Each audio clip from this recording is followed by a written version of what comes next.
Hi, everybody. Welcome to the studios of MCTV here in Midland, Michigan, in the first level of the Grace A. Dow Memorial Library.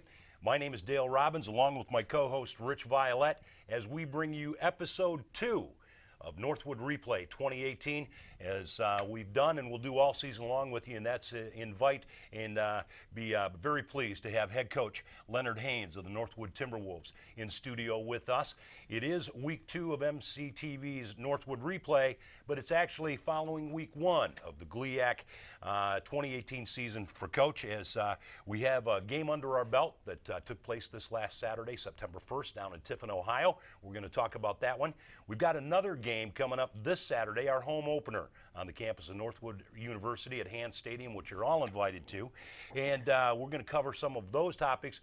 But also, more importantly, in this program, we get an opportunity to talk about both sides of the football from Coach Haynes' standpoint. We're going to take a look at what he's worked on this week following last week's games, what he's preparing for. Even though he's 0-0, they suffered a loss down in Tiffin, a 13-point loss, and what ended up being a good ball game in the second half. We talked a week ago, Coach, about some of the youth and some of the spots you were looking to take, some key starters from 2017, fill some slots with some youth. I think the first 30 minutes of play, some of that probably made its way to your sideline, but adjustments in the second half and those kids getting those butterflies out, and all of a sudden the unity of both sides of the football showed clear in the last 30 minutes of play in Tiffin. Well, yeah, I didn't know if it was a question, but it's going to be. So let's do this. Do this for me, because that was a long question. Yeah. If it was one, there should be a point question, shouldn't there? Yeah. Let me ask you. You're down early. They score on their first 2 possessions. They do a little bit of trickery on the 2-point conversion. They set up for an extra point, and they run it in untouched into the end zone. All of a sudden, we're 7 minutes into the game, and you're 15 down on the road, and you guys haven't seen much from the ball yet. At what point do you, as the head coach of that team, you realize you got to reel this in pretty quickly? Where'd you find yourself there in the first quarter down to? Well, when Tiffin came out and they drove the ball basically down the field and scored, then the 2-point conversion you mentioned of, it kind of caught us off guard. Right. Obviously, they did their homework and found a glitch or so in our block unit. But, at that point, I said, all right, we got to get some stuff cleaned up.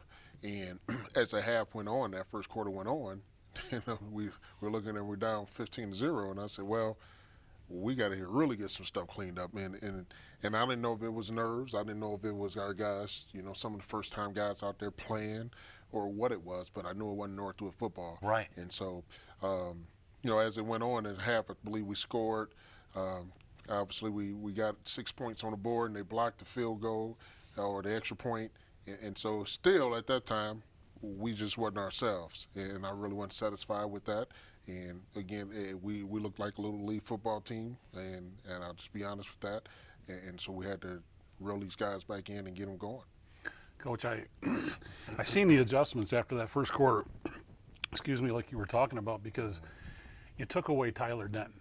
Tyler Denton was their wide receiver, and he made a couple of big plays in that first quarter. You made some adjustments with your young corners, and I thought that was pretty much key to the game. You slowed them down, gave our offense time to get back into the game. I thought that was a huge adjustment towards the end of the first quarter. Yeah, our coaches, they do a great job, in trying to identify issues and obviously getting it cleaned up and making some adjustments. And that's what we do as coaches.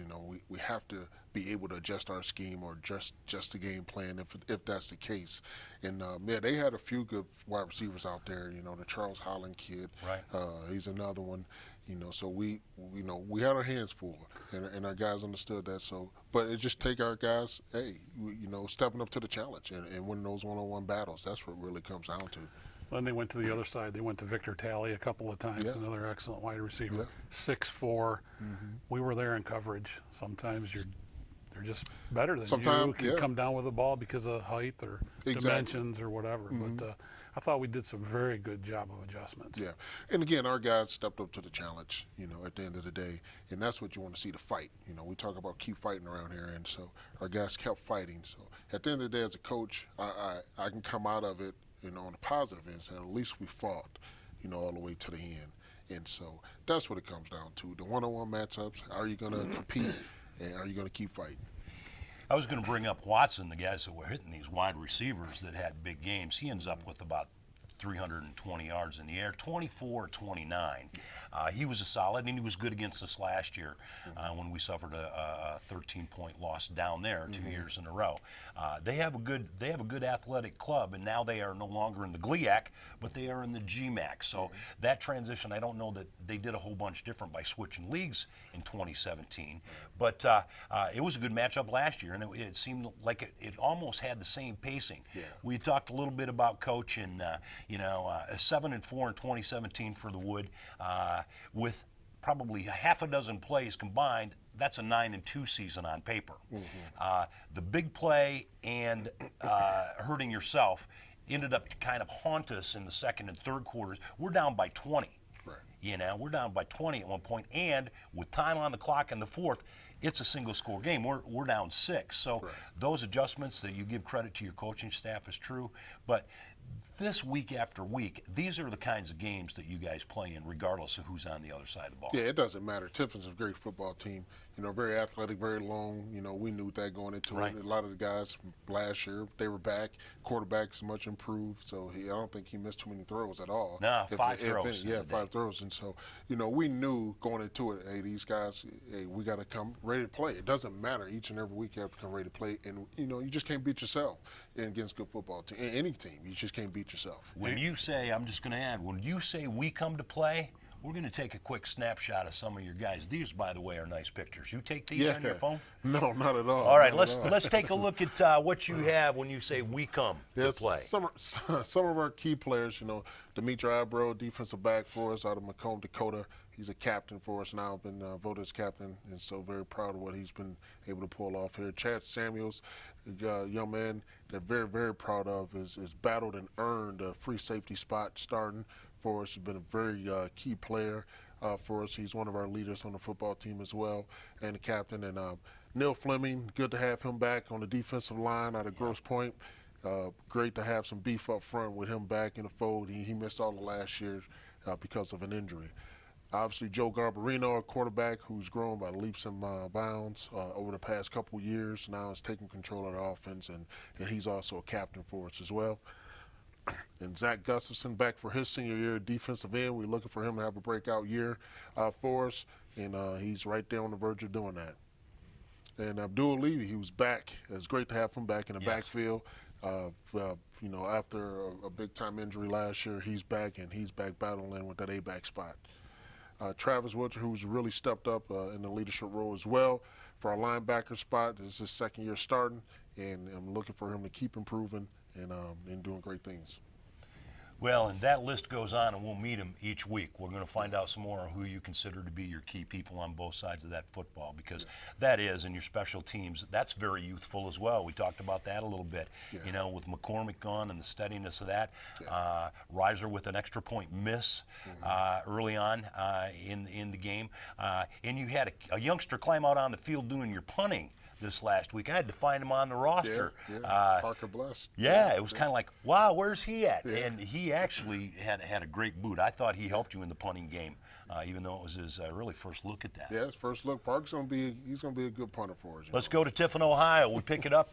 Tiffin's up 15-0 after their first 2 drives, Coach. Yeah, and here's our drive now, at least to get us going and hopefully get us on the board. And we come out, and here's a great pass and catch from Joe to Landless, man. That was huge. A big time catch from Gary. It really helped spark us somewhat. And here's a big run by Burgick, and right up the middle, right up the gut for a touchdown to get us on the board finally.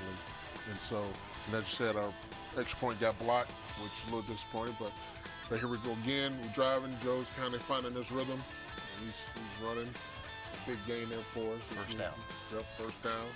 To get us out of that coming out situation. And here you get a nice pass and catch to Al Spacuzzi, who's really coming on now as a receiver for us. He's really, really hard-working young man. Here we go. We got Joe again to Al Spacuzzi. This is a critical 4th down for us here. Big catch. And we decided to go for it because we needed to get some type of thing shifted our way. And Grant here we go. Dunacek. Running Grant Dunacek's in now. Pitch to Jalen Lewis for the score. Gets us on the board again.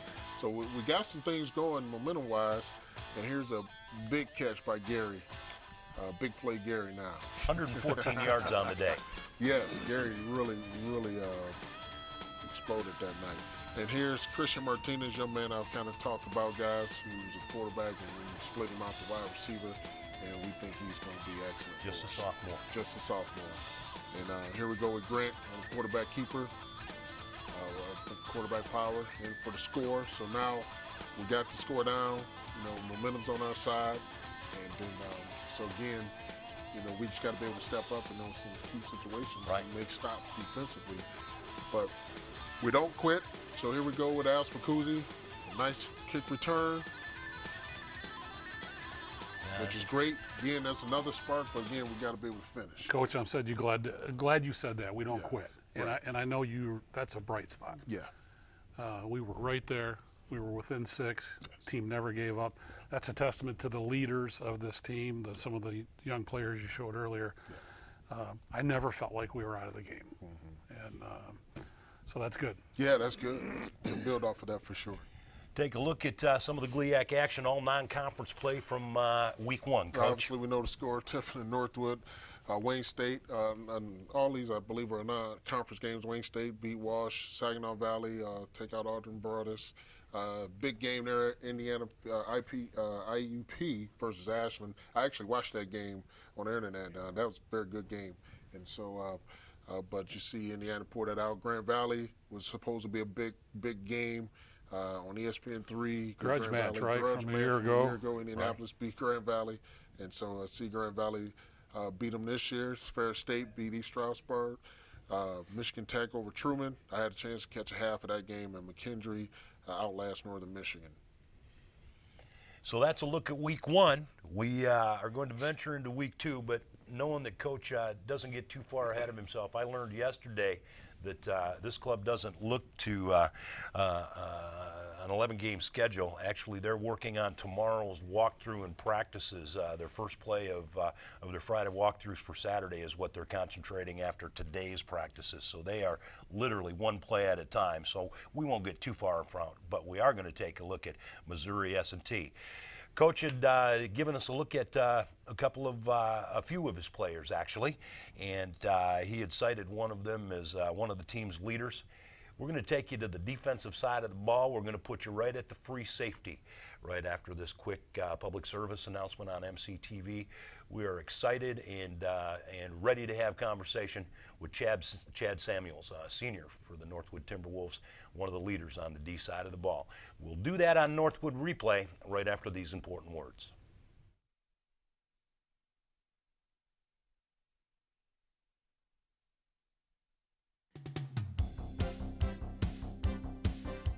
With an amazing studio, fantastic equipment, and a stellar production trailer, there's no better time to become an MCTV producer or volunteer. You can even make your own television show. Check out some of our upcoming training dates and call our station to get started today.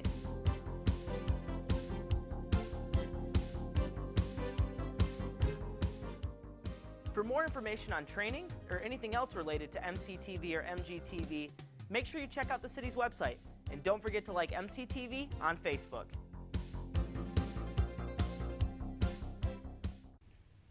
Welcome back, everybody. Dale Robbins, Rich Violette, and the defensive side of the football for the Timberwolves, Chad Samuels, senior from Marine City, Michigan. We are excited to have you back for MCTV's Northwood Replay here in week 2. Chad, we're going to take a look quickly at what results came out of week 1 in your first non-conference game down in Tiffin. You ended up with 4 tackles, 3 assists. You had a tackle total for 7. But I think what we're finding early on in the season is you, being one of the senior leaders as a free safety, you end up, you are mentoring a lot of young bodies and young minds that are around you this year that last year you didn't necessarily, you had youth last year as well, but this year you've got some youth surrounding you, looking to you for some leadership about what's going on the D. How's that torch you're carrying going in 2018? You know, I enjoy it. I would rather have the torch in my hand. I try to communicate well with the younger guys, try to slow the game down for them a little bit. You know, it's definitely different than practice. Going against our scout team, once you go out there and the bullets start flying, you need to settle them down a little bit, give them confidence, and let them know what they're doing on every play. So just communication is a very big key. The key. Cool. Yeah. Chad, I'm sure they look up to you. That free safety position on a football team, it's one of my favorite. Because you correct me if I'm wrong, I mean, you're probably shadowing the quarterback. Yep. And wherever that ball goes, you go, correct? Yep. That's Yep. pretty much your Free, job. he's free. So you're free. Yeah. So I love it. what's the biggest thing you've had to learn from high school to collegiate ball? The biggest thing is probably, the biggest adjustment I had to do is probably the speed of the game. I came from a smaller high school, Division V football. So just the speed of the game, and you know, I had to put on 20 pounds of weight. So that was definitely a big thing too, and just learn the schemes and how to prepare every week for each game. You got to dive into the film. You got to be prepared every week. You got to get your body right. You got to go to the training room and things along those lines. So that was probably some of the biggest things that have been a change from the high school level. I'm sure you didn't see too many spread offenses up there at Reed City, right? No, So that not- preparation was probably a big part of your study. Yeah, it definitely was. We did not see very many teams that threw the ball up there, so And if you- especially towards the end of the year. You see Coach Monty, give him a shout out for me, will you? We got some history going back to the Bullet Creek days. So I will, for sure. Quick question for you, and you've referenced you study films and you work as your independent teams within the team at large. I also have to remind myself after getting a chance to talk with you guys that, oh yeah, you're a student too. And academics is obviously the reason you're at Northwood. Playing football is a great sidebar, and we're going to talk about it a little bit today. What are you doing at the Wood? What's your focus? You're a senior. What's your target? I don't know. 9 months from now, when you walk the walk, what's in your sights, bud? Well, I'll actually be graduating this December, so Oh. this is actually my last semester at Northwood. I'm only taking 2 classes, so that's really nice. I'm an accounting major, and Tremendous. then after that, I'm probably hoping to move to the Grand Rapids area, probably stay on the west side of the state. Okay. Business is booming, as they would say, Right. over towards there a little bit. So my cousin's an accountant over there, so I'm hoping to land a job over there somewhere. I'm not exactly sure yet, but need to do some job search and after the season. You think the Woods prepared you to do that? I know that you guys have typically smaller classroom sizes and a lot of individual guys from the business world coming in teaching accounting as it's being used in the real world rather than the textbook. How has that combination worked for you? Yeah, it's worked. It's definitely been a blessing, that's for sure. The small sizes, like you said, are great. We learn a lot through football, not only football, but in the classroom as well. You get very disciplined with football. You become a man, as I would say, that's for sure. So it's prepared me very well. That's cool. Chad, coming into this week's game, is there anything special we need to look for, anything that you're preparing for? I know a year ago they led the nation in rushing. Is there anything we should be looking for, especially as broadcast guys, that, hey, they're lined up in this formation, we need to shut this down? Anything? Well, like you said, they got a really good running back. He was an All-American last year. They bring back their senior quarterback this year. He's a big guy, 6'5", 260, so he can chuck the ball down the field for sure. We got to stay in coverage. He likes to scramble around a little bit. He can throw guys off him. So it's important for us to stay in coverage even 70, 75 yards down the field. Right. So be looking for him. I think they're going to try to air it out against us. So I think we're well prepared for that. So we'll see how it goes, though. 6'5", 260. Big Yeah, man. he's a And lad. he's your guy. Yeah. You guys did a pretty good job keeping him in check down there last year, I thought, because he showed that potential, and you guys kept good heat on him. And more importantly about this Saturday, there's not a 16-hour bus ride to Rolla, Missouri ahead of you. You get your own rack tonight. You're going to wake up in your own rack Saturday morning. So you get him at home, excited to play on the carpet. You're one of the first ones to get out there and waller on the new carpet. You ready for that? Oh yeah, I'm very excited. It looks beautiful. We're definitely blessed to be able to have the new turf field at Hans Stadium. You So. bet. Well, listen, thank you so much for taking time out of your busy Thursday.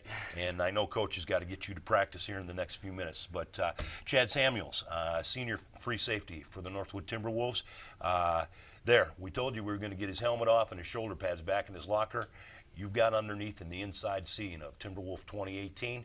We'll be back to take a look at Missouri S&T through the eyes of the head coach and Leonard Haynes right after these words.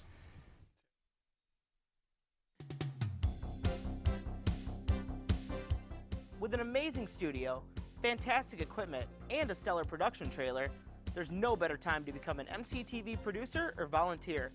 You can even make your own television show. Check out some of our upcoming training dates and call our station to get started today.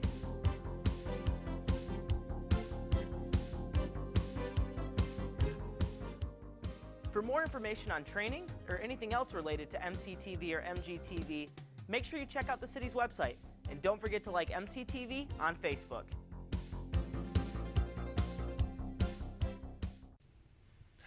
Hi, everybody. Welcome back. Our third and final segment of the second week of Northwood Replay 2018. Welcoming back to the studio Coach Leonard Haynes of the Timberwolves. And you never disappoint, Coach. The players you bring in, quality young men, and Chad Samuel certainly speaks to not only the program, but the kind of character that you're bringing on your sideline for the Timberwolves. Yeah, it's about character. Character wins in the long run, and Chad exemplifies that, man, and we're very, very blessed to have him on our football team, and he's first class in every sense of the word. Yep, certainly comes across that way, doesn't Yeah. it? Quick question, Missouri S&T. We Yes. are minus a bus ride there and a bus ride back in 2018. That's right. You beat them on the road a year ago at their own place. They're coming from Rolla, Missouri to Midland, Michigan for opening weekend at the Wood. And I'll tell you what, the campus is just ecstatic.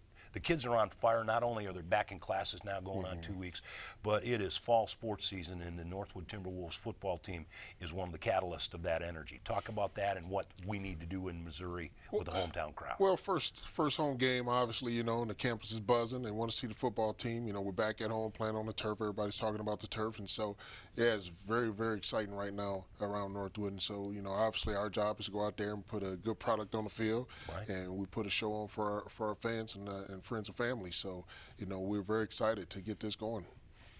Coach, I'm sure you don't got to get them excited for this game. No. I mean, they're up. They're Yeah. pumped. If anything, you got to make sure they're calm Yeah. and just execute. I'm Yeah, sure. that's a great point, Coach. You know how it is. Yeah, we got to try to calm them down. Our theme this week has just been focus. So we're just trying to get these guys to zero in what they need to do and the things they need to take care of. So on Saturday, our job is to go out there, just stay focused and play and do your job, basically. Just do your job and things will fall in place. And if we come out with energy and play with energy and passion, we'll do just that. Missouri S&T coming off an opening week win at their home last week against Eastern New Mexico. They've got a youngster, Tyler Swart. He had almost 300 yards in the air. They got a running back that owns a school record. He's got 10 100-yard plus games. He ended up with about 115, I think, last week in their opener. They shut down defensively. They shut down a team that was averaging about 400 yards in Eastern New Mexico State a year ago. They held them to under 100 yards total offense last week. What do you see as your matchup with the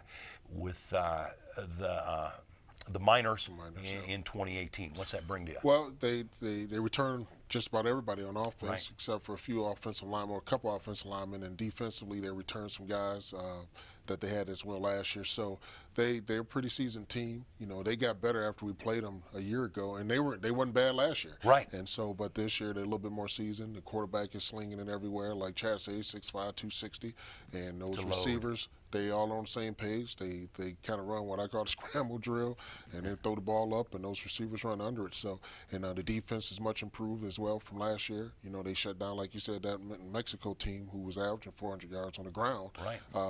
And so again, they're much improved. We'll have our hands full. But if we do our jobs, if we take care of Northwood business, as I like to say, no pun intended, but we'll be just fine. But we got to come out, be focused football team, and do what we do, and we have to do it well. And looking at their stats from a week ago, they look pretty balanced. Offense to defense, Right. number of plays, yardage on both sides of the ball. I know our strengths are in our linebacking core, our D-line. Yes. So hopefully we can take that run game away. Right. And then maybe, we get another year or another game of experience in that secondary, and with the senior leadership like Chad has and some of the other guys, I think we can fare well with them, I'm sure. Yeah. And it's a good matchup. And it's to be a good game for us. And so that, like I said, S&T is a good football team. They're a good football team, and they do a good job over there. The coach does a great job with his team. And, again, we just have to do and execute our game plan, Right. and play with a lot of energy and passion. Northwood being Northwood. Yep. That's your secret to success. That's right. Isn't it? Yeah. Well, Coach, week 2 seems to involve everybody. This coming Saturday. Let's take a look at the upcoming weekend schedule around GLIAC. All non-conferences. All you had mentioned. non-conferences again, and you got Davenport going to Wisconsin. Oshkosh, that's a D3 school who actually won a championship out there, national championship years ago. Michigan Tech is at Hillsdale, Northern Michigan.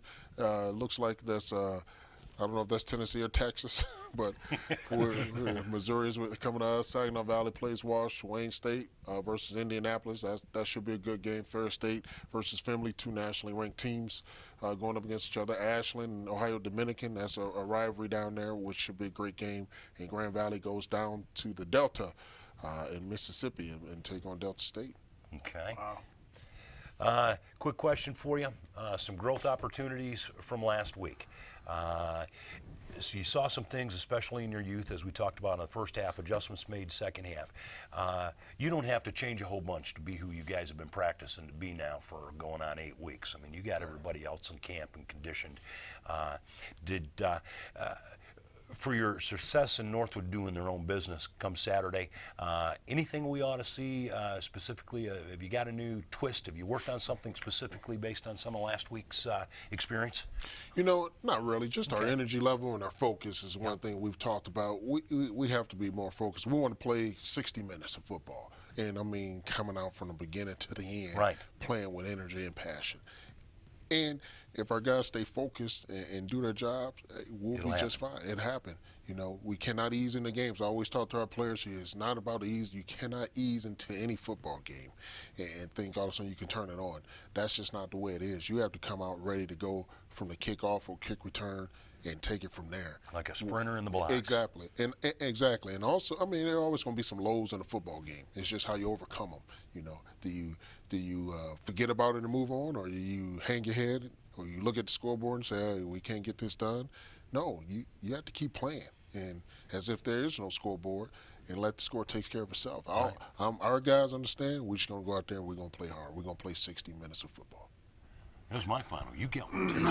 I'm looking forward to it, Coach. I know you mentioned a lot of bright spots, and I've seen a lot of bright spots on our team, both offensively and defensively. So I'm with you. Northwood plays Northwood football.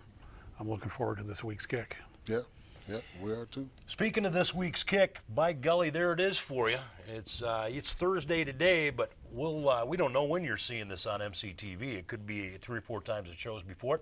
September 8th, that's a 1 o'clock kick. It is Taste of Football, free food for everybody that shows up by about 12 areas, businesses in Midland, Michigan. Also, the Legacy Center in Midland, proceeds from this weekend's gate is going on. This is the 5th year we've done the legacy of Midland County and contributing back to the community. Our brand new tailgate area, that tailgate starts at 10 a.m. What used to be the South Villages is now the hot spot to get game ready. Starts at 10 o'clock. Does the tailgate. Taste of Michigan or Taste of Football starts about noon. That goes right up to game time, 1 o'clock kick. You can hear Rich and I on 1490 WMPX, as well as GoNorthwood.com. We'll get you some presto and live stats and live radio for you. Coach, as always, we're excited for today, but now we become even more excited for Saturday to see this all take the shape that we know it's going to take shape. So for my partner, Rich Violette, my name's Dale Robbins, and always head coach Leonard Haynes from Northwood University. We look forward to seeing you. Well, you'll see us in episode 3. We're doing that a week from today. We'll be back on TV. Good luck. Go Northwood. Go Mad. See you next time.